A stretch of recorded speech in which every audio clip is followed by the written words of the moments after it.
বাংলাদেশি ভাষা একটি সরকারি চিঠিতে এই শব্দ দুটি যেন আগুন ধরিয়ে দিয়েছে গোটা বাংলা ভাষাভাষী ভারতীয়দের আবেগে। দিল্লি পুলিশের একটি অফিসিয়াল নথিতে বাংলা ভাষাকে সরাসরি বাংলাদেশি ভাষা বলে উল্লেখ করা হয়েছে। আর এতেই শুরু হয়েছে উত্তাল বিতর্ক। প্রশ্ন উঠেছে, ভারতে বাংলা ভাষার পরিচয় কি এখন প্রশ্নবিদ্ধ? ঘটনার সূত্রপাত দিল্লির লোদি কলোনি থানার একটি চিঠিকে কেন্দ্র করে। ৮ জন বাংলাদেশি সন্দেহভাজন আটক করার পর পশ্চিমবঙ্গ সরকারের রেসিডেন্ট কমিশনারের কাছে একটি অনুরোধ পাঠায় তারা।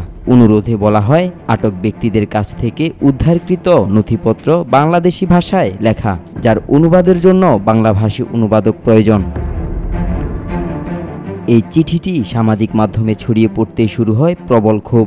বাংলা ভাষাকে বাংলাদেশি ভাষা হিসেবে চিহ্নিত করাকে অনেকে বলেছেন অপমান, কেউ কেউ বলেছেন এটি বাংলা ভাষার ভারতীয় সংস্কৃতি কেড়ে নেওয়ার গভীর ষড়যন্ত্র।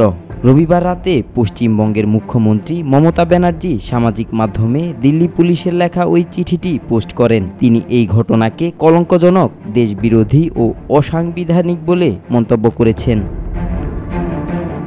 এই বক্তব্যের পর যখন বিজেপি থেকে পাল্টা জবাব আসছে, ঠিক সেই সময় বাংলাদেশি ভাষা বিতর্কে মমতার পাশে দাঁড়িয়েছেন তামিলনাড়ুর মুখ্যমন্ত্রী MK স্টালিন। তিনি বলেন, হিন্দি ব্যতীত অন্য ভাষার উপর আক্রমণের জবাবে পশ্চিমবঙ্গের মানুষের হয়ে ঢাল হয়ে দাঁড়িয়েছেন সম্মানিত মমতা দিদি।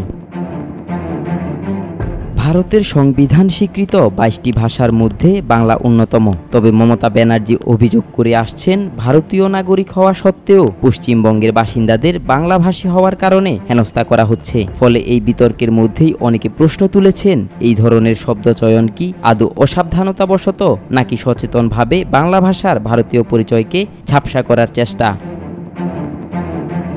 আব্দুল্লাহ আল নোমান, আজকাল।